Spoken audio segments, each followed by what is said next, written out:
Louvado seja o nome do nosso amado Senhor Jesus Cristo. A Ele seja toda a honra, toda a glória e todo o louvor.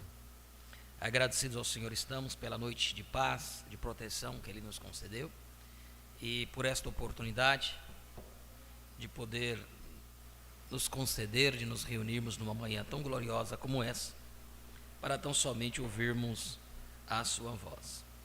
Damos boas-vindas a todos os nossos irmãos que já estão conectados conosco através da internet. Sejam todos bem-vindos em nome do Senhor Jesus Cristo. Nós estamos falando sobre a era de Laodiceia.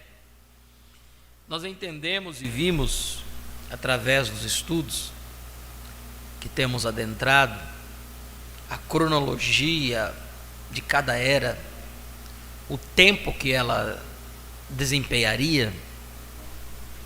E quando nós nos deparamos com a sétima era, nós não temos uma data específica do fim desta era, declarada pelo profeta, né?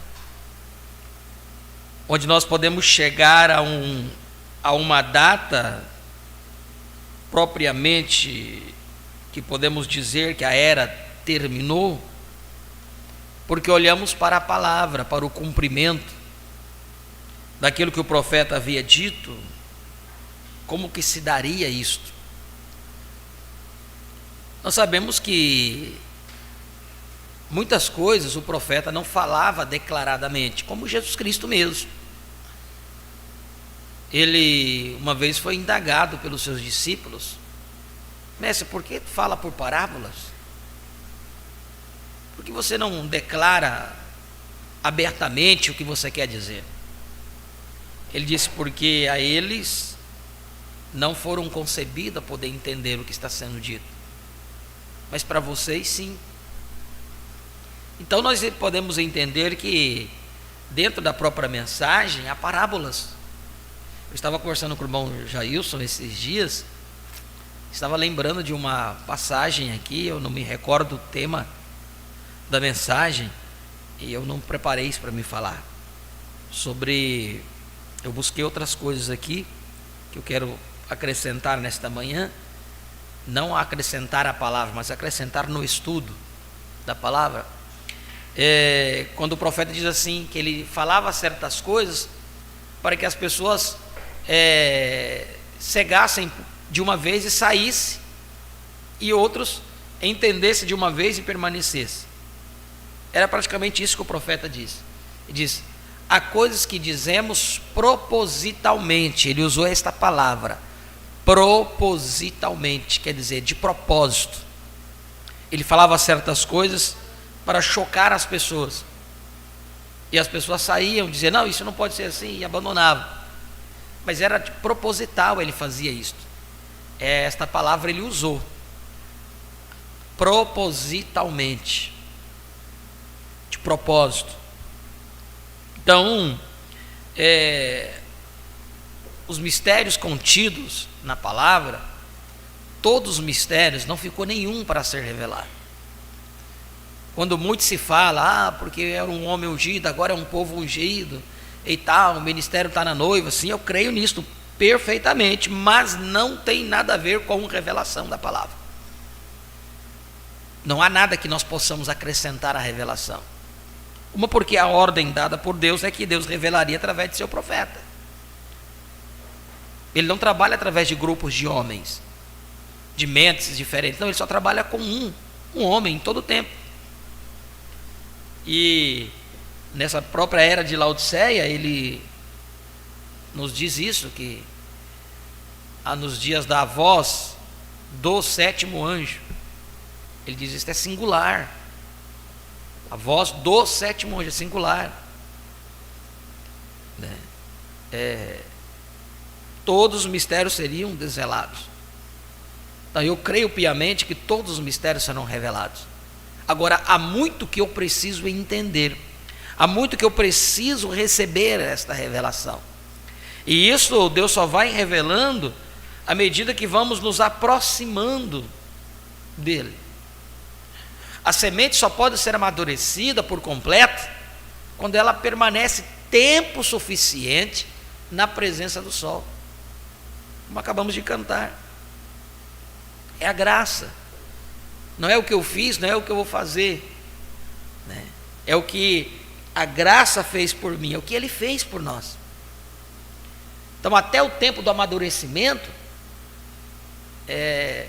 aqui está a irmã Juraci, né? Desde a década de 80, né, irmã Juraci, vocês já eram da mensagem?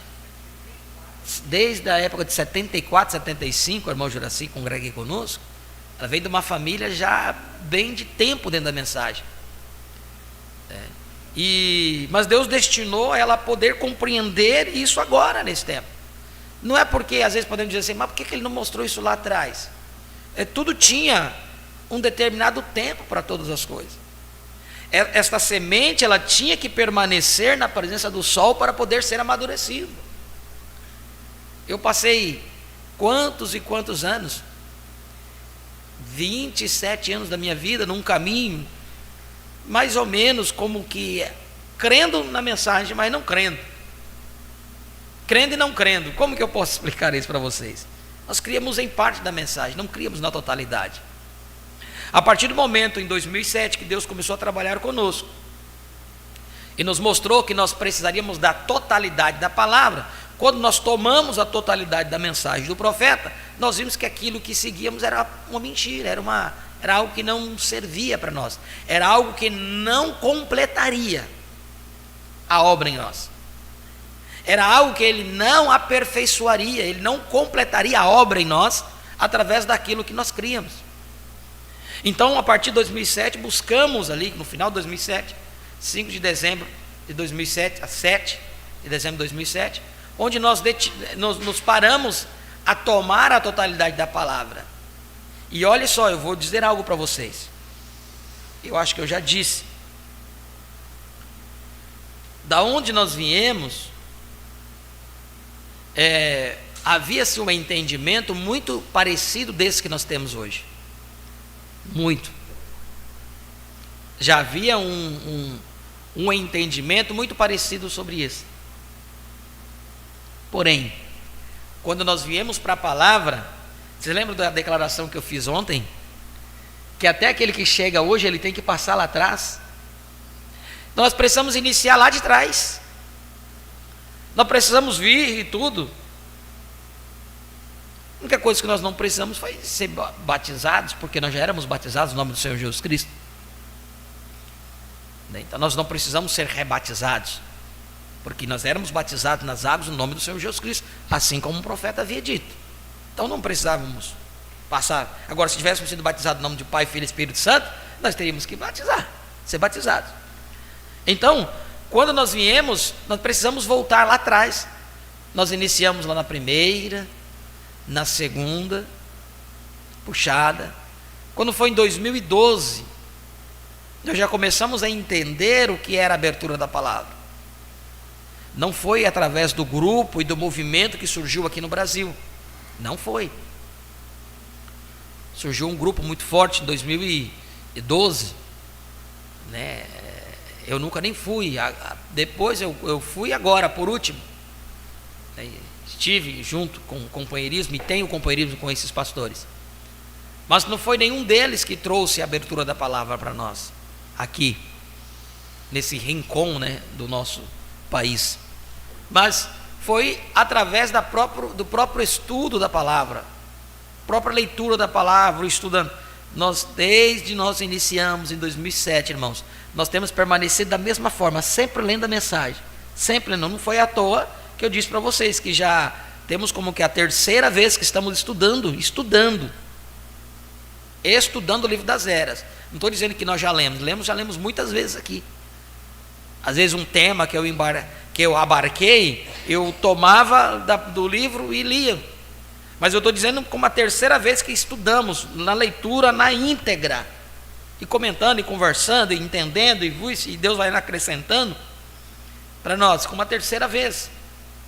Então, nós precisamos passar por isso. Voltamos lá atrás, porque o profeta, ele diz, eu creio que acho que a mensagem é um guia. Ele diz que quando você se perde, você tem que voltar no ponto de início.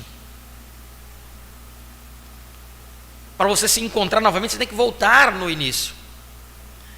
E quando nós entendemos que estávamos perdidos, né? Estávamos totalmente diferente, uma linha totalmente diferente da palavra, embora, entre aspas, né, um segmento da mensagem do profeta, críamos que o profeta era o profeta, mas para nós ele já tinha partido, então já tinha acabado e tinha que ter outro.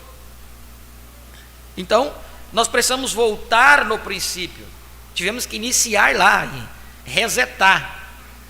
Eu tinha medo de subir no púlpito, de pregar ou falar alguma coisa, porque eu, por muitos anos, num púlpito falando uma coisa, e eu tinha medo de eu estar em cima do púlpito novamente, falando uma coisa que o profeta não havia dito. Hoje, graças a Deus, a gente já temos tido bastante tempo e entendimento, e Deus tem acrescentado muito a nós, então nós podemos hoje sim falar com certeza do que nós estamos falando, dizer o que realmente temos crido, com segurança, né, irmão? É isso a palavra certa, com segurança. Mas na época nós não tínhamos essa segurança. Eu ficava meio em dúvida, não em dúvida da revelação, mas em dúvida do que eu iria falar. Eu poderia estar confundindo a coisa. Então, por um bom tempo, eu permaneci apenas lendo a mensagem. O pastor Ailton foi um que nos ajudou muito. Ele só dizia assim: sobre esse assunto, tal mensagem fala isso. Então nós ia lá e lia a mensagem. Sobre esse assunto, tal mensagem fala isso. E nós ia lá e lia a mensagem. E assim nós íamos, estudando, e lendo a mensagem, até chegarmos onde chegamos, ao ponto de nós entendermos que, uma vez que a era tenha terminado, a era de Laodiceia tenha terminado, e o profeta vinha dando sinais de que esta era tinha que terminar. Na mensagem da revelação de Jesus Cristo, antes das eras, ele pregou e disse assim: nós estamos no parágrafo 63, bem no final do parágrafo. Ele diz: porque cremos que estamos no final da era. Revelação de Jesus Cristo, parágrafo 63. Depois, na mesma mensagem, no parágrafo 394, ele diz: nós estamos no final da era. No parágrafo 394, em 1960, a revelação de Jesus Cristo, 1960. Esta é a mensagem, a revelação de Jesus Cristo. Não é a revelação de Jesus que está aqui, porque esta parte, ela não está aqui. Vocês lembram que eu expliquei a diferença? Tem a mensagem, a revelação de Jesus Cristo. Essa é aquela que tem a capa, que tem a foto de Jesus Cristo, aos 33 anos de Hoffman. Está escrito a revelação de Jesus Cristo. E esta aqui é a exposição das 7 eras, que tem a revelação de Jesus Cristo aqui, mas foi um extrato tirado de lá e colocado aqui. Então, na mensagem da revelação de Jesus Cristo, no parágrafo 63, ele diz, bem no final do parágrafo: porque cremos que estamos no final da era. Mas lá no parágrafo 394 ele fala novamente: nós estamos no final da era. 2 vezes. Que era? Ele estava dentro da era de Laodiceia. Depois, as 70 semanas de Daniel, de 61, no parágrafo 144, ele diz da seguinte forma: cada mensageiro vem ao final da era. Então o mensageiro veio e foi, a era continua. Se o mensageiro veio no final da era, ele veio, cumpriu, e agora a era ainda continua? São perguntas que devemos fazer a nós. Depois, na mesma mensagem, no parágrafo 163, que é as 70 semanas de Daniel, ele diz assim, 163: estamos no final da era, pronto para o rapto. O rapto vem e a igreja se irá quando a pedra que foi cortada está pronta para vir, e quando vier, termina com a era gentia.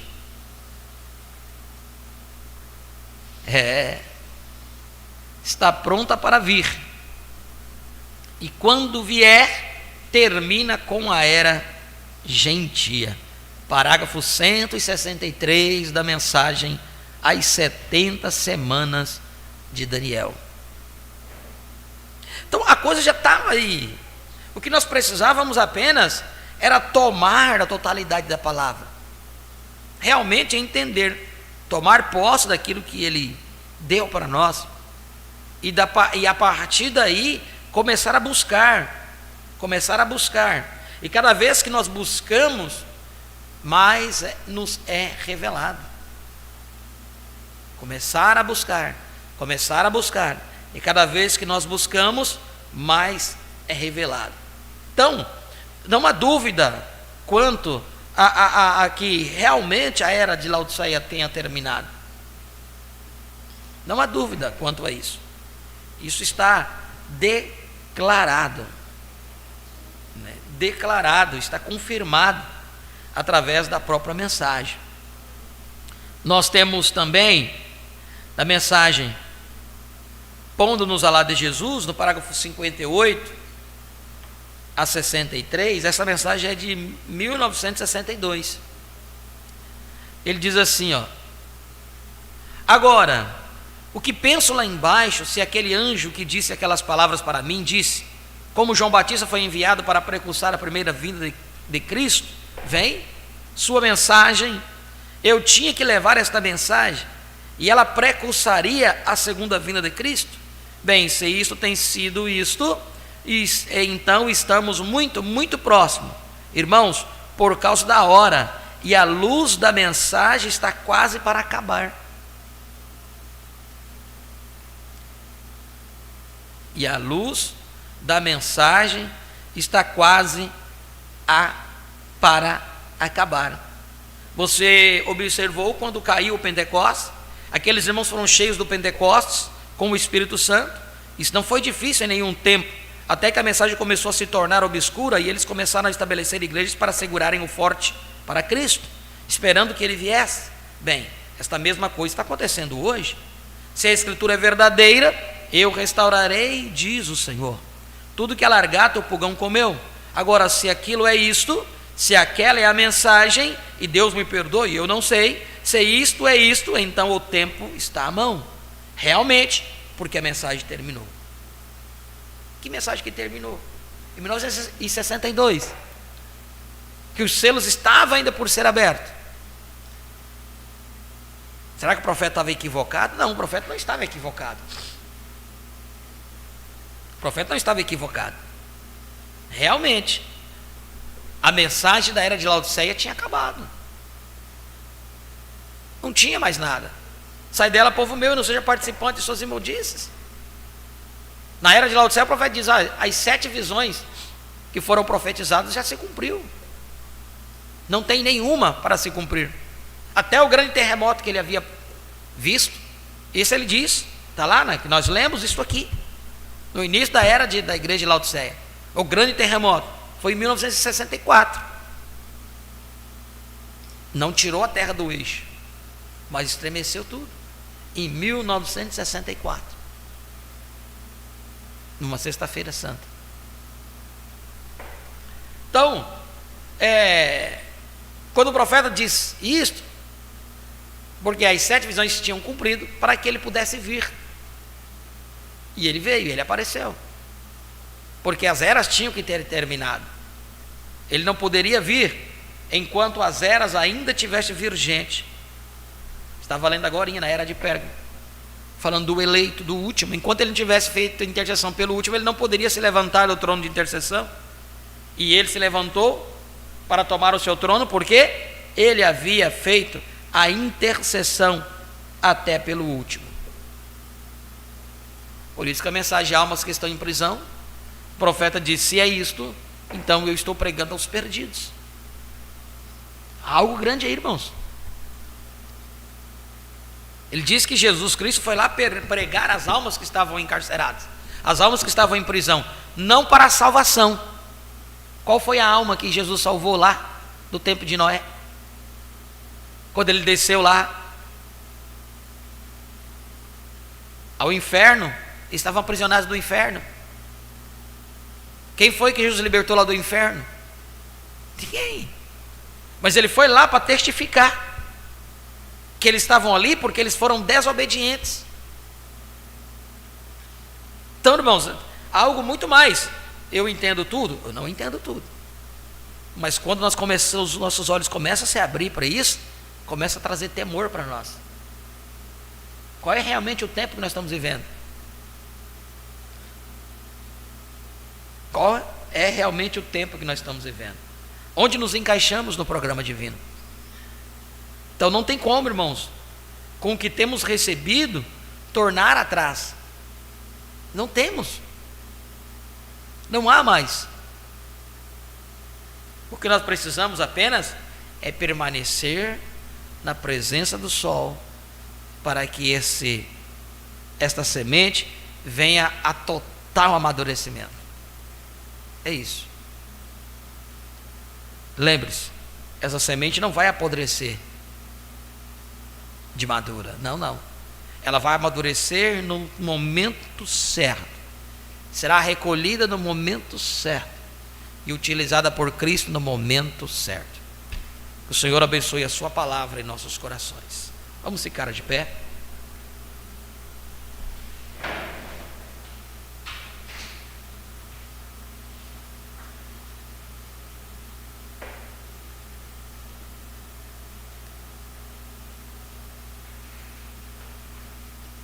Apocalipse capítulo 3, versículo 22. Quem tem ouvidos, ouça o que o Espírito diz às igrejas. Fechemos nossos olhos. Pai, em nome de Jesus Cristo, nós te agradecemos, Senhor, por esta bênção, por esta oportunidade que tem nos concebido de poder estar aqui reunidos numa manhã tão gloriosa como essa, na tua presença, falando, ó Pai, do grande que és tu, do grande que é a tua palavra, o grande que é a revelação, que tem alcançado nossos corações, que tem nos dado aquilo que nós temos necessidade. Ó Deus bendito, ajuda-nos, Senhor. Abra o nosso entendimento cada vez mais e mais para compreender os mistérios contidos que foram revelados para nós nesse tempo que estamos vivendo. Perdoa os nossos erros, nossos pecados que hajamos cometidos. Purifica-nos no teu sangue precioso para que limpos possamos ser merecedores das tuas bênçãos. Ó Pai, que tu possas compartilhar conosco mais uma porção deste pão que tem descido do céu, da tua palavra, da revelação do tempo que nós estamos vivendo, Pai. Abençoe a cada um dos teus filhos que aqui estão, como aqueles que já estão conectados conosco através da internet. Derrame sobre suas vidas a porção que cada um tem a necessidade. Abençoe a cada um dos teus filhos que estão reunidos em diversos lugares, também como nós, para tão somente ouvir de ti aquilo que necessita. Esta é a nossa oração e o nosso pedido, em nome de Jesus Cristo. Amém e amém. Podeis sentar. Vamos louvar ao Senhor. A irmã Alda vai cantar.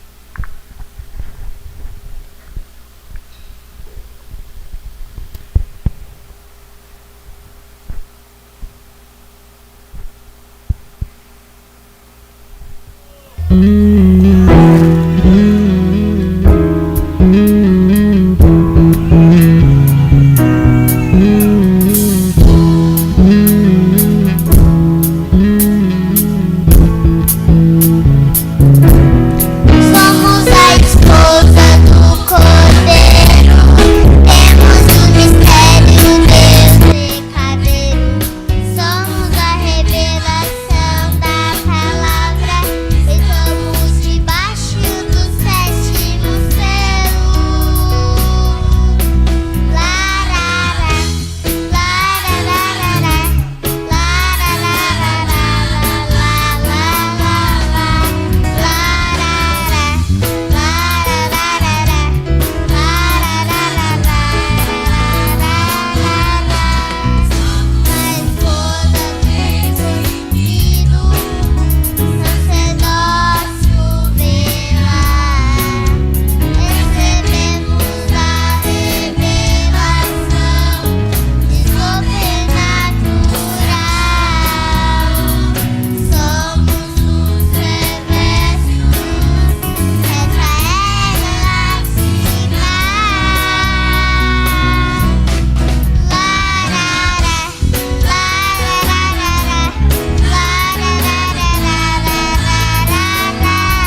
Glória a Deus.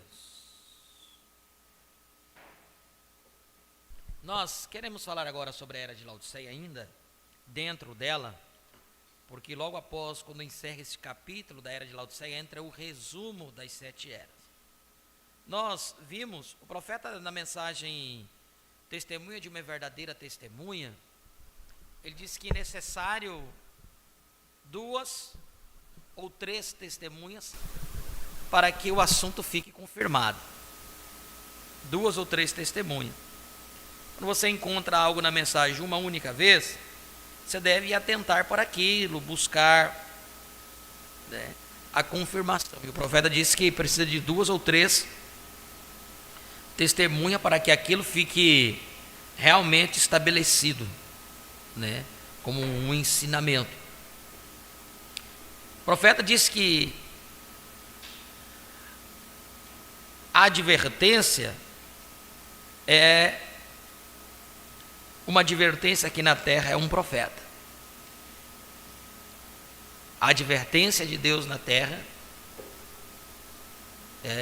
ele prega, ele fala sobre isso na mensagem. Deus não lança juízo sem antes advertir-lhes. Deus não lança juízo sem antes advertir-lhes. Então a advertência de Deus sempre foi um profeta enviado por Deus para advertir o povo no que está errado. Antes dele operar a destruição, ele enviou um profeta. Sempre ele envia. E esse tema aqui, na página 329, ele diz que a última advertência do Espírito, Apocalipse capítulo 3, versículo 22, quem tem ouvidos, ouça o que o Espírito diz às igrejas. Esta é a última advertência, não haverá outra. Quer dizer, Deus não enviaria outro profeta para isso. O lugar do trono foi erigido, os 12 fundamentos foram lançados, as ruas de ouro foram pavimentadas, as portas das gigantescas pérolas estão levantadas e fixadas. Como uma pirâmide, ela se mantém tão linda e gloriosa. Os seres celestiais que a prepararam observam sem respirar, porque ela resplandece e brilha com uma glória que é sobrenatural. Cada faceta de sua beleza conta uma história de admirável graça e amor de Jesus. Ela é uma cidade preparada para um povo preparado. Ela aguarda somente seus habitantes. E em breve eles encherão suas ruas com gozo. Sim, é o último chamado. O Espírito não falará em outra era. As eras terminaram. Mas graças a Deus que neste momento, esta era não terminou. Ele ainda está clamando. Seu clamor não está apenas nos ouvidos espirituais dos homens pelo seu Espírito, porém, uma vez mais, um profeta está na terra. Na mesma era de Laodiceia. Ele disse que esse profeta teria que estar na terra, que ele não conhecia, que nós não conhecíamos, mas ele tinha que aparecer. Mas já aqui ele já está dizendo que ele está na terra. Isso ele pregou as 7 eras em 1960. Mas graças a Deus que neste momento esta era não terminou. Ele ainda está clamando, e seu clamor não está apenas nos ouvidos espirituais dos homens pelo seu Espírito, porém, uma vez mais, um profeta está na terra. Uma vez mais, Deus revelará a verdade como ele fez com Paulo. Nos dias do 7º mensageiro, nos dias da era de Laodiceia, seu mensageiro revelará os mistérios de Deus como foram revelados a Paulo. Ele falará abertamente, e os que receberem este profeta em seu próprio nome, receberão os efeitos benéficos do ministério deste profeta. E aqueles que a ouvirem serão abençoados e se tornarão parte desta noiva do último dia, que é mencionada em Apocalipse 22, 17. O Espírito e a esposa dizem: vem. O grão de trigo, ou trigo noiva, que caiu na terra em Niceia voltou ao grão-palavra original novamente. Louvado seja Deus para sempre. Sim, ouça ao profeta de Deus autenticado que aparece nesta última era. O que ele disser da parte de Deus, a noiva ouvirá. O Espírito e o profeta e a noiva estarão dizendo a mesma coisa. E o que eles disserem já terá sido dito na palavra, aleluia. Eles estão dizendo agora, sai do meio dela, agora. Saí do meio dela, agora. E apartai-vos. O clamor foi pronunciado. O clamor está sendo pronunciado. Por quanto tempo clamará a voz? Não sabemos. Mas uma coisa sabemos: não será por muito tempo, porque esta é a última era. Quem tem ouvidos, ouça o que o Espírito diz às igrejas. O Espírito tem falado. O sol poente está quase a se desvanecer na eternidade, no tocante às eras da igreja. Então tudo estará terminado. Então será tarde demais para aceitar. Porém, se em algum ponto nesta série de mensagens Deus tratou com você pelo seu Espírito, que possa agora mesmo voltar-se a Ele em arrependimento e dar-lhe sua vida, para que, por seu Espírito, Ele possa dar a você vida eterna. Amém. A última advertência é o último profeta. Por isso que ele diz: eu não digo que não venha, que não virá mais profetas, que seus ministérios poderão e serão corretos, mas com o poder da infabilidade. Apocalipse 10:7 é o último. Bom, seguindo aqui o estudo, capítulo 10 deste livro é um resumo das eras. Agora o profeta vai fazer um apanhado de tudo aquilo que nós falamos. Devido ao fato que nossos estudos terem sido uma exposição, versículo a versículo, das Escrituras que tratam das 7 eras, não apresentamos um padrão histórico contínuo da igreja como deveríamos ter feito. Portanto, é nosso propósito agora tomar este capítulo e, começando com a era de Éfeso, seguir através de todas as eras da igreja e de sua história, conforme foi dada a João pelo Espírito de Deus. Não estaremos acrescentando material novo, o tanto quanto estaremos correlacionando o que já temos. Conforme nossos estudos, já aprendemos que grande parte do Apocalipse é totalmente mal entendida, porque anteriormente não sabíamos que a igreja da qual e para a qual se fala neste livro não se refere à pura eclesia, os eleitos, o corpo de Cristo, a noiva, mas trata-se do corpo inteiro de indivíduos que são chamados cristãos, quer sejam verdadeiros ou meramente nominais.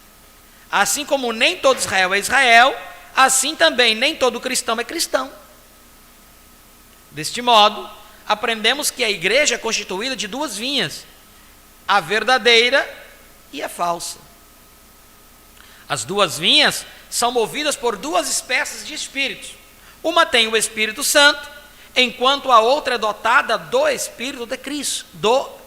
Uma tem o Espírito Santo, enquanto a outra é dotada do Espírito do Anticristo.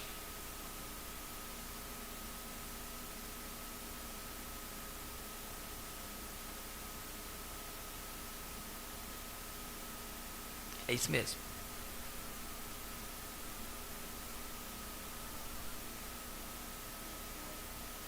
Ambas alegam conhecer e ser conhecidas de Deus. Ambas professam falar em nome de Deus. Ambas creem em certas verdades bem básicas e discordam em outras. Porém, desde que ambas levam o nome do Senhor, sejam sendo chamadas cristãs, e por levarem tal nome, obviamente alegam ter um parentesco com ele. Deus o chama de casamento. Deus agora considera ambas responsáveis perante ele e, portanto, fala a cada uma. Além disso, aprendemos que estas duas vinhas cresceriam lado a lado até o fim das eras, quando ambas chegariam à maturidade e ambas seriam ceifadas. A falsa vinha não venceria e destruiria a verdadeira vinha, mas por outro lado, tampouco a verdadeira vinha poderia conduzir a falsa a um relacionamento salvador com Jesus Cristo. Aprendemos a mais surpreendente verdade, que o Espírito Santo podia cair, e de fato cairia, sobre cristãos irregenerados da falsa vinha, e se manifestaria poderosamente em vários sinais e maravilhas, assim como Judas teve um explícito ministério no Espírito Santo, embora ele próprio fosse declarado um diabo. Com estes princípios em mente, começamos a seguir o curso da igreja no decorrer das diferentes 7 eras. O nascimento da igreja ocorreu no Pentecostes. Assim como o primeiro Adão recebeu uma noiva casta proveniente da mão de Deus e esteve imaculada por um breve espaço de tempo, assim também Cristo, o último Adão, recebeu uma noiva pura e casta no Pentecostes. E ela permaneceu separada e imaculada por algum tempo.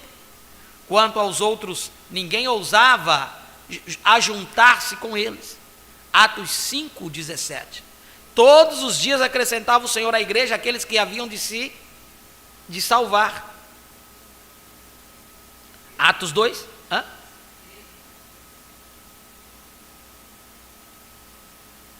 Atos 5:13.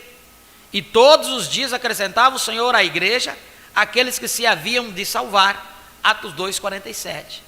Não sabemos por quanto tempo isto continuou, mas um dia, assim como Eva foi tentada e seduzida por Satanás, assim também a igreja foi contaminada pela entrada de um espírito anticristão. Mas este é o espírito do anticristo, do qual já ouvistes que há de vir, e eis que está já no mundo. 1 de João 4:3. E Jesus disse em relação à sua noiva naquela primeira era: tenho, porém, contra ti que deixasses a tua primeira caridade. Lembra-te, pois, de onde caísses e arrependa-te. Apocalipse 2:4-5. A igreja naquela primeira era já era uma mulher caída. Assim como Satanás chegava a ser a Eva antes de Adão, agora, Satanás tinha seduzido a igreja, a noiva de Cristo, antes da ceia das bodas do Cordeiro. E o que especificamente estava no meio dela que provocou a queda? O que? A não ser Apocalipse 2:6, as obras dos nicolaítas. Aquela primeira era já tinha deixado de seguir a pura palavra de Deus. Eles se afastaram da exigência de Deus de uma igreja completamente dependente dele, dependendo inteiramente de Deus para cumprir sua palavra no começo ao fim. Independente do governo humano, para o nicolaítismo, o que significa organizar um governo humano dentro da igreja que, como todos os governos fazem, legisla para o povo. Eles fizeram exatamente como Israel fez. Eles optaram pela conveniência de um governo humano em lugar da palavra e do Espírito. A morte havia entrado, como sabemos?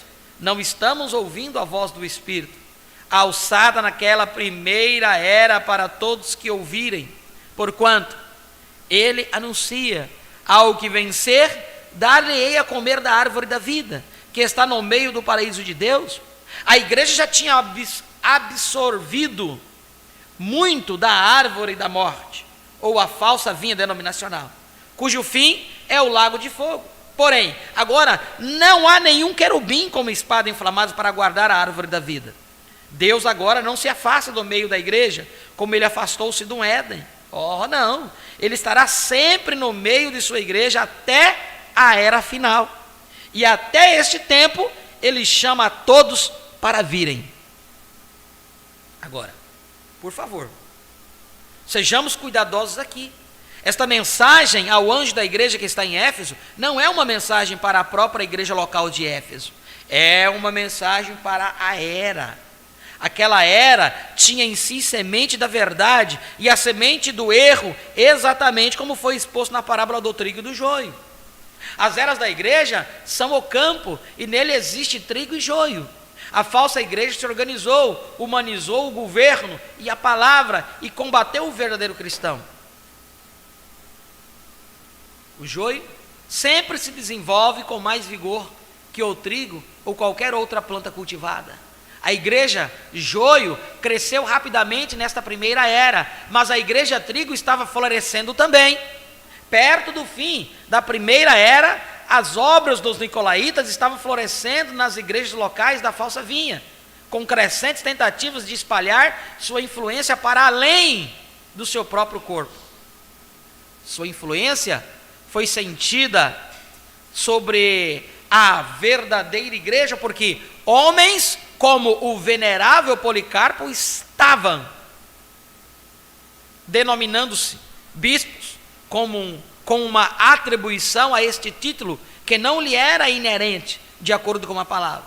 Também nesta era, a verdadeira igreja tinha perdido seu primeiro amor. Esse amor foi tipificado como o amor da noiva e do noivo em seu casamento.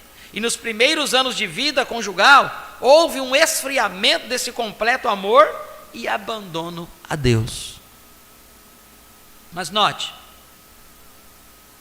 Apocalipse 2:1 descreve que o Senhor Jesus está no meio da sua igreja, tendo os mensageiros em sua destra. Porque esta noiva caiu, porque a comparação, porque esta noiva caiu, porque a corporação da igreja é agora uma mistura do verdadeiro e do falso. Ele não a deixa. Ela é dele. E de acordo com Romanos 14, do 7 ao 9, isto é exatamente correto. Porque nenhum de nós vive para si, nenhum morre para si. Porque se vivemos, para o Senhor vivemos. Se morrermos, para o Senhor morremos. De sorte que, ou vivamos, ou morramos, somos do Senhor. Foi para isso que morreu Cristo. E tornou a viver, para ser Senhor, tanto dos mortos como dos vivos. Na cruz, ele comprou as pessoas do mundo inteiro. Elas são suas. Ele é Senhor dos vivos e dos mortos. Com relação à propriedade, não parentesco. E ele anda no meio deste corpo que tem dentro de si a vida e a morte. O que foi plantado na primeira era se desenvolverá na segunda e em todas as outras eras até chegar à maturidade e à colheita. Assim, na era de Esmirna, esperamos uma ampliação e um crescimento da história da corporação da igreja através da revelação do Espírito. Nesta era, o ódio da falsa vinha aumenta. Veja, eles se separaram, versículo 9, da companhia dos verdadeiros. Eles saíram de entre eles. Eles eram mentirosos, eles chamavam-se do que não era. Mas Deus os destruiu? Não, deixou-os em paz, e ambos irão até a colheita. Mas, Senhor, eles deviam ser destruídos, porque estão destruindo o teu povo, eles os estão matando. Não, deixai-os em paz. Porém, para minha noiva, eu digo, sê fiel até a morte. Ama-me ainda mais. Aleluia.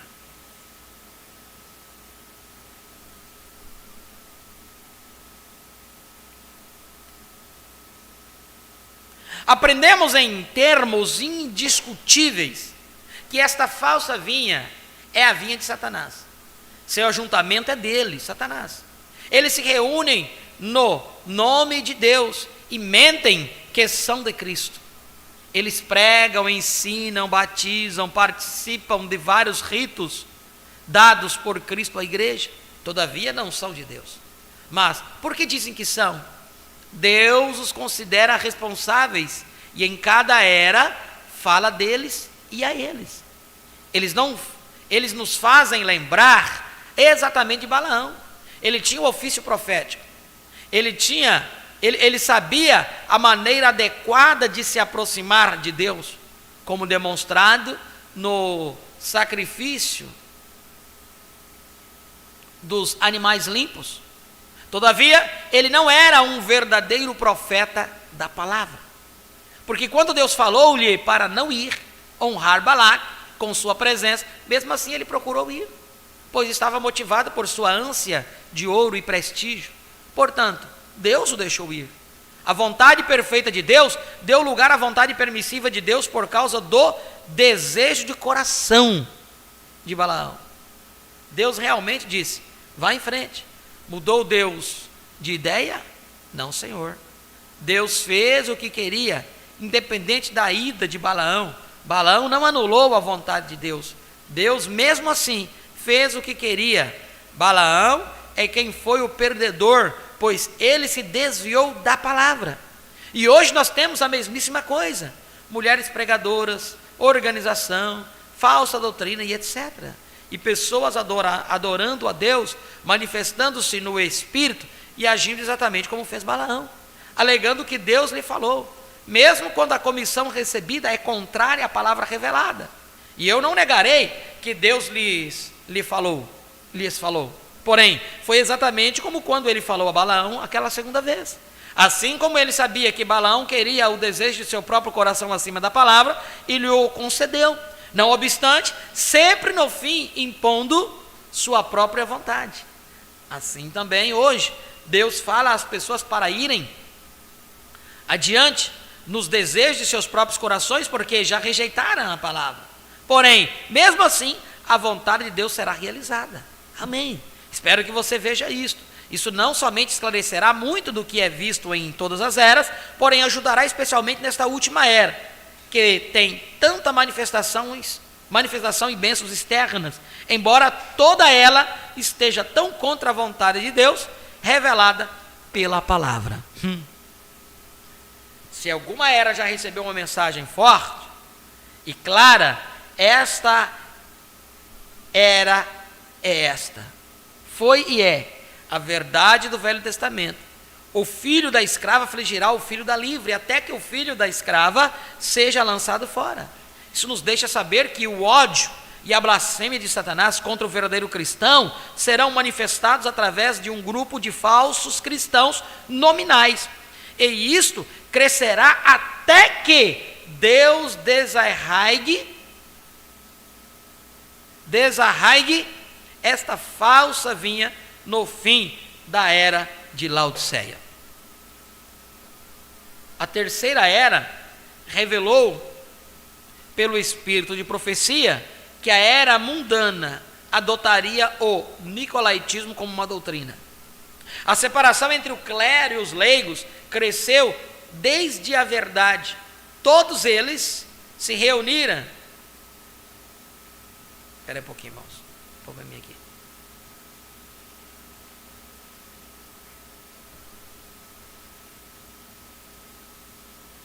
Está virada a minha página. Isso. As minhas páginas já se soltaram do meu livro, tanto que nós...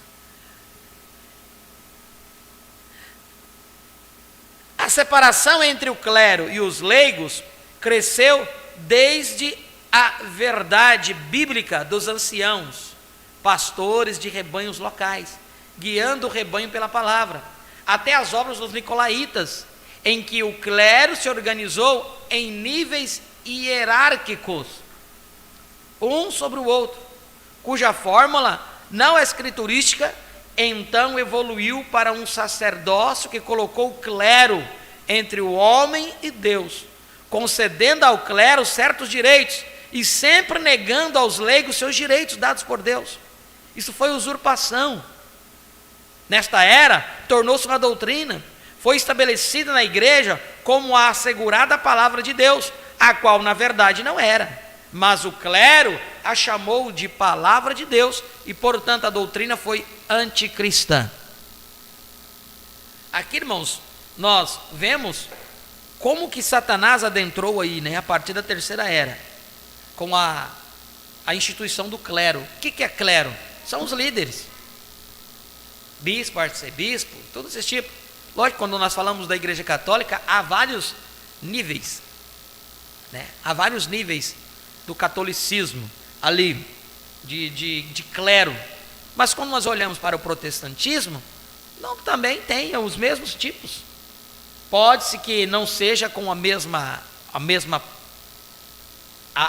mesmo nome, mas não deixam de ser clero, não deixam de ser títulos dados a homens. Diz o bispo local, que é aquele que comanda várias da cidade, está subordinado a ele, pastor. Hoje no protestantismo, eles usam o termo pastor presidente. Pastor presidente, quem que é o pastor presidente? É o que comanda uma quantidade. Aí tem o pastor presidente da cidade, responde por todas as igrejas da cidade, daquela linha. Aí tem o pastor presidente estadual, que aí esse já comanda todos os presidentes, pastores presidentes do estado. De cada cidade tem um pastor presidente, então o estadual comanda esse pastor presidente das cidades. Aí vem o pastor presidente nacional, ou eles não, da sede, o presidente lá da minha sede, seja lá de São Paulo, seja onde é que for.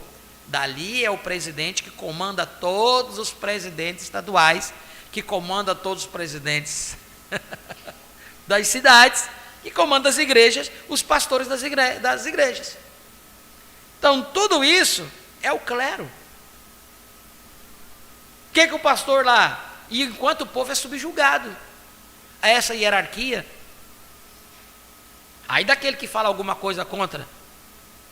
Quem é você para falar alguma coisa contra? Olha aqui a nossa igreja, quantos anos nós estamos aí? Irmãos, e isso não afasta muito. Tem sistemas dentro da mensagem que são desta mesma forma. Eles têm que responder à sede, à central, né? Eles têm que responder à sua central. É complicado isso. Mas durante as eras não foi. Isso entrou no seio da igreja e vai permanecer. Está aí.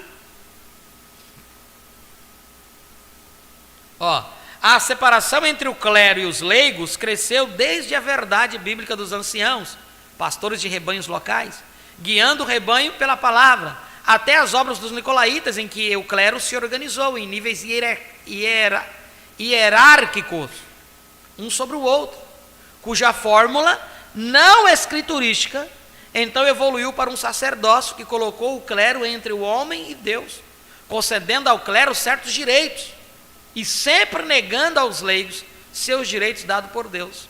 Isso foi usurpação. Nesta era, tornou-se uma doutrina, foi estabelecida na igreja como assegurada a palavra de Deus, a qual na verdade não era, mas o clero a chamou de palavra de Deus, e portanto a doutrina foi anticristã. Não importava se você dissesse que não era assim, mas o clero afirma que é assim. Você vai encontrar pastor que ele defende aquilo com unhas e dentes. Ele defende o seu companheirismo, ele defende a sua central. O que é isso? É um espírito completamente fora da palavra. Foi contaminado pelo nicolaítismo. Pode estar com a mensagem na mão, mas se sente assim, se age desta maneira, porque foi contaminado. Devido ao governo humano ser pura e simples política, a igreja envolveu-se na política. Esse envolvimento foi bem recebido por um imperador ditador que uniu a política da igreja com a política estatal e pela força estabeleceu a falsa igreja, a religião falsa de Satanás, como a religião verdadeira, e através de vários decretos de diferentes imperadores, encontramos a falsa igreja com o poder estatal destruindo a verdadeira vinha ainda mais avidamente. Aqui, irmãos, há uma coisa bem que nós devemos parar e analisar e ver o que tem acontecido. É com tristeza no nosso coração que nós vemos grupos da própria mensagem têm caído no laço da política. Tem caído. Eles têm sido conquistados por um slogan. Qual slogan? Pátria, família, como é que é? Deus, pátria, família. Eles têm sido conquistados com isso. Irmãos da mensagem, crentes da mensagem, enrendados com isso. Nós tivemos uma reunião de pastor, em que pastor Samuel Alves, se não me falha a memória, ele nos trouxe sobre isto de uma forma muito tremenda, de uma maneira muito especial. Como que as pessoas têm sido enganadas, como elas têm sido enrendadas nesse terceiro êxodo. Enrendadas, por não ver como Satanás tem trabalhado. Então, através do movimento político, eles pensam que vão conseguir mudar alguma coisa. Irmãos, ninguém vai conseguir mudar. Nós já vimos. Você vai conseguir acabar com o comunismo? Quem vai conseguir acabar com o comunismo? Se estão aí para um propósito. Então, quando você levanta uma bandeira para lutar contra o comunismo, você está levantando a bandeira para lutar contra a vontade de Deus. Ah, Deus instituiu o comunismo para quê? Deixou o comunismo aí para quê? Está na mensagem, 70 semanas de Daniel. Deus hará o comunismo para vingar. Quem? Vingar aqueles que foram mortos durante as eras, que estão as almas que estão baixo o altar, os milhões e milhões de judeus que foram mortos pela Inquisição, pela perseguição.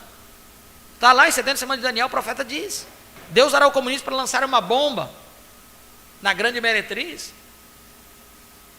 Agora, o povo da mensagem, pensando-se em um caminho de salvação para o Brasil, onde este caminho, quem domina? A Igreja Católica.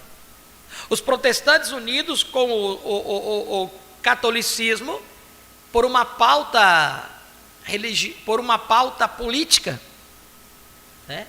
Para defender os valores da religião.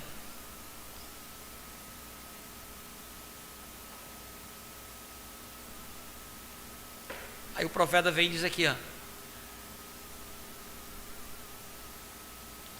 é triste dizer que a verdadeira vinha não estava exatamente imune a essa doutrina. Quem é a verdadeira vinha hoje? Se nós entendermos quem é a verdadeira vinha hoje, é a denominação?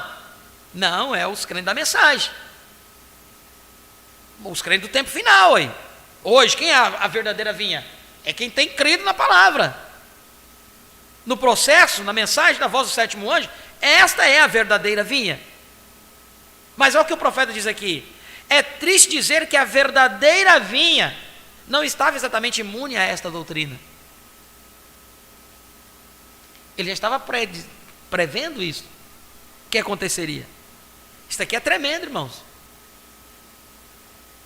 Página 335. É triste dizer que a verdadeira vinha não estava exatamente imune a esta doutrina. Com isso, não quero dizer que a verdadeira vinha tenha alguma vez estabelecido as ideias nicolaítas como doutrina. Longe disso, porém, aquele vermezinho de morte continuou sugando a verdadeira vinha, esperando que ela caísse. Mesmo dentro da verdadeira igreja, homens que Deus chamara como bispos estavam considerando que este título significava um pouco mais do que simplesmente uma responsabilidade local.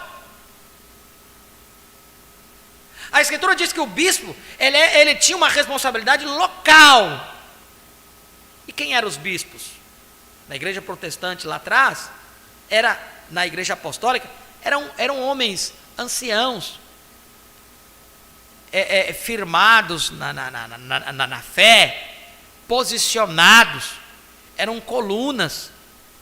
Então aqueles homens, eles tinham um peso em suas decisões. Eles podiam aconselhar, eles podiam ajudar o pastor, eles podiam estar ali aconselhando a igreja, ajudando, observando. Às vezes o lugar onde o pastor não conseguia ir ou ver, ele estava ali observando. Era um bispo, um homem de renome, local ali. Mas olha o que o profeta diz aqui, ó. Porém, aquele vermezinho de morte continuou sugando a verdadeira vinha, esperando que ela caísse. Mesmo dentro da verdadeira igreja, homens que Deus chamara como bispos, estavam considerando que esse título significava um pouco mais do que simplesmente uma responsabilidade local. E hoje há um companheirismo da mensagem. Eu estive muitos anos dentro, né, e desde 2017 que eu me abstive disso, que eles entendem, não falam abertamente, mas tem os seus bispos. Os bispos regionais, e esse bispo ele coordena ali a coisa para depois chegar até o bispo nacional, dar as satisfações ao bispo. Eu estou falando, não estou falando de denominação lá fora, eu estou falando do que eu conheço, do que eu conheci. E esses homens eram considerados como os tal, onde vai tem que ser bajulado, e que consequentemente, se você bajular ele, você tem entrada em qualquer lugar. O sistema religioso é desse jeito. Quanto mais um homem é bajulado, mais ele tem entrada nos outros lugares. Ele é convidado para ir, ele é lançado nacionalmente, é convidado para pregar em encontros. Por quê? Por causa da bajulação. Não é convidado pela unção, não é convidado pelo Espírito Santo.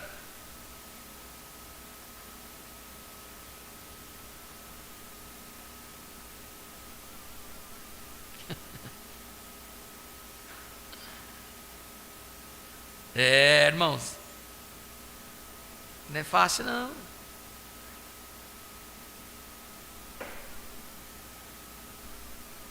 Era dito para as pessoas: olha, prepara o teu espírito,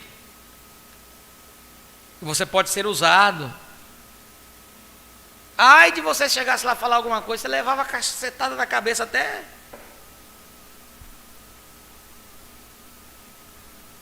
Por quê? Porque você não bajulava, porque você não estava ali dentro do sistema, você não vestia a camisa, você não defendia com unhas e dentes. O que aconteceu com aqueles que não defenderam o errado? Foram expurgados, e por muitos quase não perdem a igreja. Por quê? Porque a igreja estava ligada ao sistema, e é o sistema que comanda. A igreja católica manda, tira quem ele quiser, coloca o padre que ele quiser, tira quem ele quiser. Isso é sistema.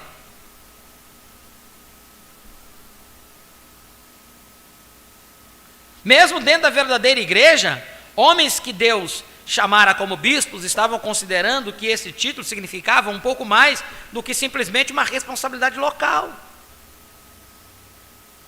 Não existia, claro, o entendimento de Paulo na igreja neste tempo, porque Paulo dissera: e glorificavam a Deus a respeito de mim. Não importava que autoridade Paulo tinha, ele mantinha as pessoas olhando para Deus, de quem vem toda a autoridade. Aleluia! Mas o clero estava sempre olhando para a liderança divina.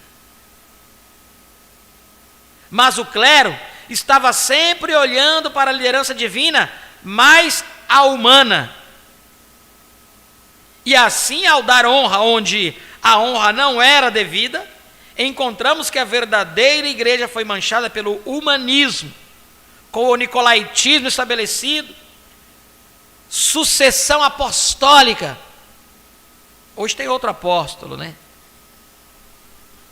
Ministros nomeados, pastores eleitos por votação e etc. Faltava um passo para a falsa igreja dar início ao balanismo. O segundo passo para as profundezas de Satanás já estava em pleno progresso. O segundo passo para as profundezas de Satanás já estava em pleno processo. Nós vamos nos deter aqui. Página 335 até o penúltimo parágrafo desta página. Que o Senhor abençoe sua palavra em nossos corações. Eu creio que essas paradinhas que nós fazemos e comentários que fazemos é para nos ajudar a olharmos melhor o que está acontecendo, para que não sejamos pegos de surpresa, né? Atraídos, né? Por aquela luz, falsa luz, né? Falsa luz. Que Deus possa nos ajudar. Feche teus olhos neste momento, Pai. Em nome de Jesus Cristo, nós te agradecemos, Senhor, por este tempo que tivemos aqui na tua presença, estudando, ouvindo a tua voz, a tua palavra, aprendendo, compartilhando as experiências que temos tido, ó Pai, no dia a dia. Ajuda-nos, ó Pai, continue abrindo os nossos olhos. Tu sabes que quando falamos estas coisas, não atacamos a pessoa em si. O profeta não condenava a pessoa em si, mas ele condenava o espírito que estava por detrás daquilo. O profeta, ele condenava ao espírito da religião que estava operando, imperando em cima das pessoas, fazendo com que as pessoas fossem cada vez mais servas de Satanás do que servas de Deus. Por isso havia um desespero do profeta, um clamor: sai dela, povo meu, e não seja participante de suas imundícies.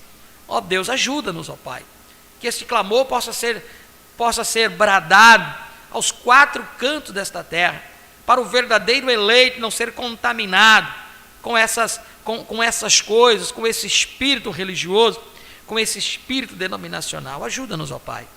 Esta é a nossa oração e o nosso pedido. Dai-nos um dia na tua presença, meditando aquilo que ouvimos nesta manhã, e logo no entardecer possamos novamente nos reunirmos aqui para seguir alimentar nossas almas com tua santa palavra. Em nome de Jesus Cristo nós pedimos, te agradecemos todas essas bênçãos. Amém e amém. Vamos comunicar aos nossos irmãos que estiveram conectados conosco através da internet. Esteve conectado conosco o nosso irmão Romeu Wiseman, daqui de Ariquemes, irmão Marlúcio dos Santos em Eloaquenara, de Alto Paraíso, irmã Keren Apuc, irmão Ronaldo, irmã Louise. Deus abençoe a todos, irmãos ali de Tangará, Mato Grosso do Sul, Mato Grosso, Tangará da Serra, né? Não Mato Grosso do Sul, não. Irmão Jailson Souza da Paraíba e família, Deus abençoe, irmão Jailson, no nome de Jesus Cristo. Irmão Genaí Teixeira, irmã Cida de Montenegro, também, aqui em Rondônia, Deus abençoe. Irmão Wesley Wiseman, daqui também de Ariquemes. Irmão Vilmar Marques, justifica a tua ausência presente aqui por estar muito gripado. Deus abençoe, irmão Vilmar. Levantamos a mão em favor de ti, para que Deus possa te dar a recuperação que você necessita, em nome de Jesus Cristo. Irmão Vilmar Marques, daqui de Ariquemes. Deus abençoe a todos, e aqueles que não conseguiram comunicar suas audiências, sintam-se todos abençoados em nome de Jesus Cristo. Um louvor, e após o louvor estaremos despedidos.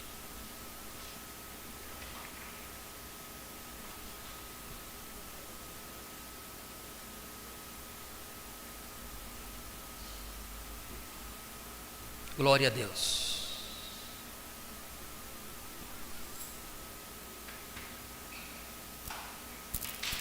No entardecer, a partir das 7 horas, estaremos aqui novamente.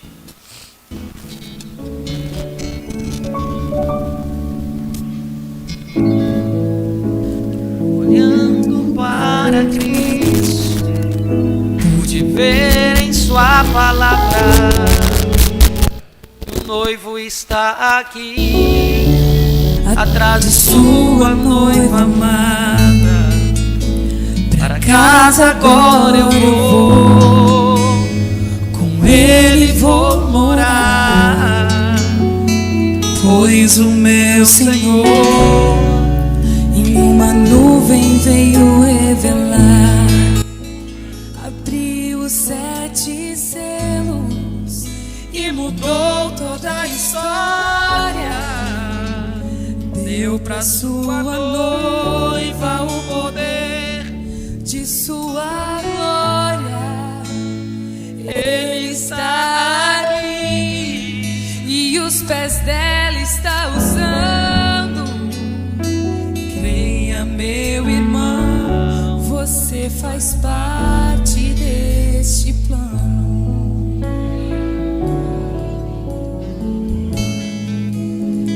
Olhando para Cristo, pude ver em sua palavra que o noivo está aqui, atrás de sua noiva.